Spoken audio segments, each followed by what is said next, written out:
وإذا أذقنا الناس رحمة من بعد ضراء مستهم إذا لهم مكر في آياتنا قل الله أسرع مكرا إن رسلنا يكتبون ما تمكرون هو الذي يسيركم في البر والبحر حتى إذا كنتم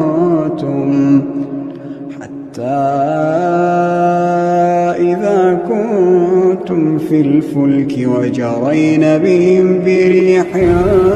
طيبة وفرحوا بها